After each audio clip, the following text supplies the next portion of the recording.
Hi, everyone. It is a beautiful day on God's Hill. And when I was about 10 years old, I went to a neighbor's house, and my neighbor's mother said to me, I don't know what we got to talking about, but she said to me that her favorite part of the Bible was the Old Testament, because that's where all the realistic stories were. And for me as a 10-year-old, that statement made absolutely no sense. I thought, that can't be. That's kind of weird. And I thought, I don't really understand most of the stories in the Old Testament. I mean, there's all these dietary laws, and there's all these stories about people who really are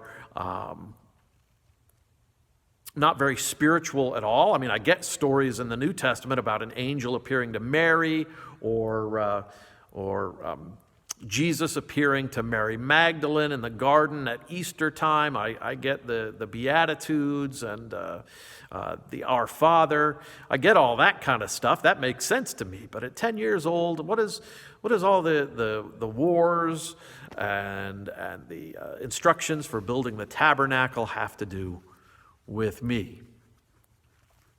Well, I've advanced a lot, and I should hope so, since 10 years old. I've learned a lot in the Old Testament. I've studied it a lot. I've learned a lot in my life as well. And this is one of those situations where I say that reality took theology's lunch money. Reality took theology's lunch money. I had this idea of God in my head that reality didn't really work with. And sometimes that happens. We come out of seminary, or we come out of Sunday school, and we think we've got it all figured out, how God must work in the world. And we think we've understood how things are going to happen. And then reality hits us, and we find out we don't have any idea of how we're going to deal with this situation. When I came out of seminary, I had all these ideas about how I would do baptisms and how I would do communions and all these things, home communions and home visits and all those things. And every one is different than what I thought it was going to be in my mind, because every reality is different. Every situation is different. And so that's changed my theology. Not that I set out to do that. Not that I set out I'm going to change everything about my theology. And I haven't changed everything. But I've learned to value the Old Testament because of what I've learned about reality. And what I think is valuable is that any experience that you find in the Old Testament is a human experience.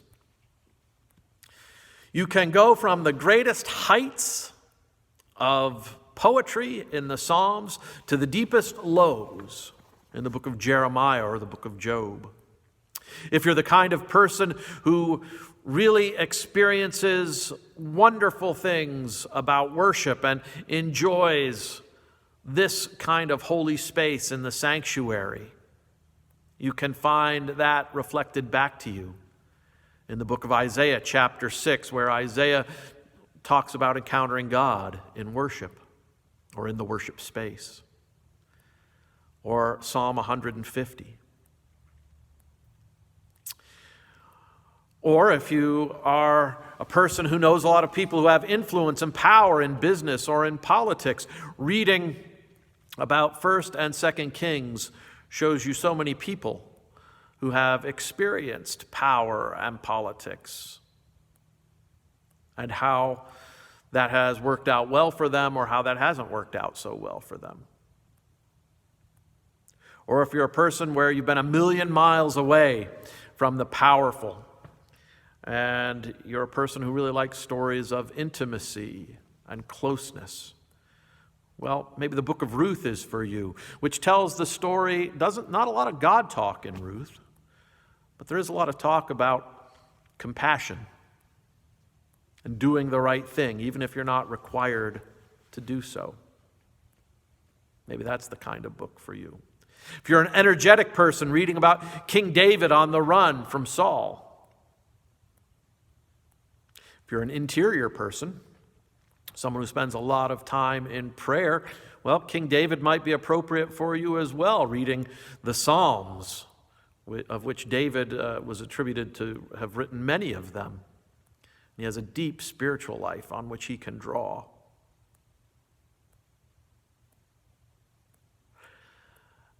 And working its way all through the Old Testament, all these strange stories, is the idea of God's covenant. God's covenant, the third deed mentioned in Gabriel and Dorothy Facker's Christian Basics. And covenant just means the relationship of God with humankind and with the person, the individual, to the community. Both those belong together in covenant.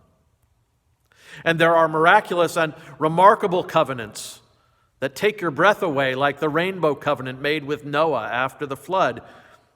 But maybe you haven't had a miraculous moment in your life quite as comparable to that moment.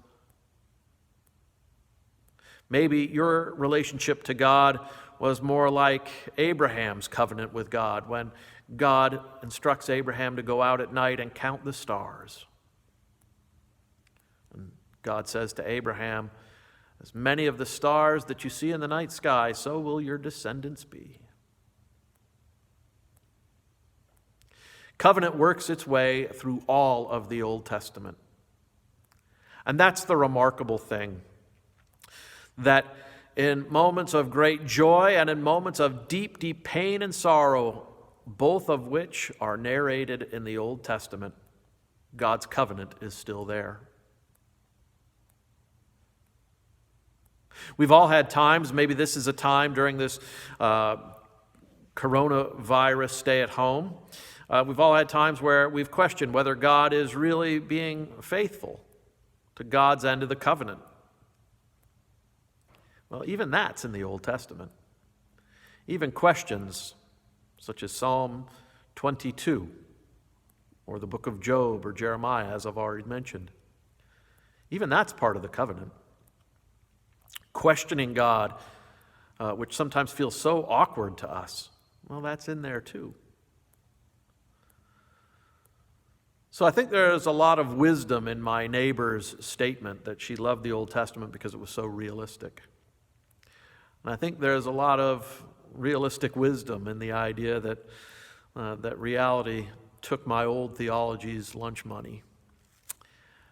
I imagine that's happened to some of us as well, that I'm certainly not the only person that has experienced that. I'd love to hear about it, if you're comfortable sharing.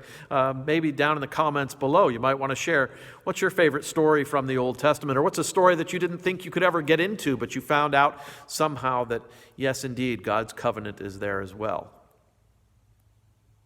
I'd love to hear it. So place down in the comments what your favorite Old Testament story is. Maybe we'll talk about that in a future message. Well, thank you for spending your time with me. I appreciate it. Thank you for being with me on this day, and I hope to talk with you soon. All right, love y'all, miss y'all, and we'll talk to you soon. Bye.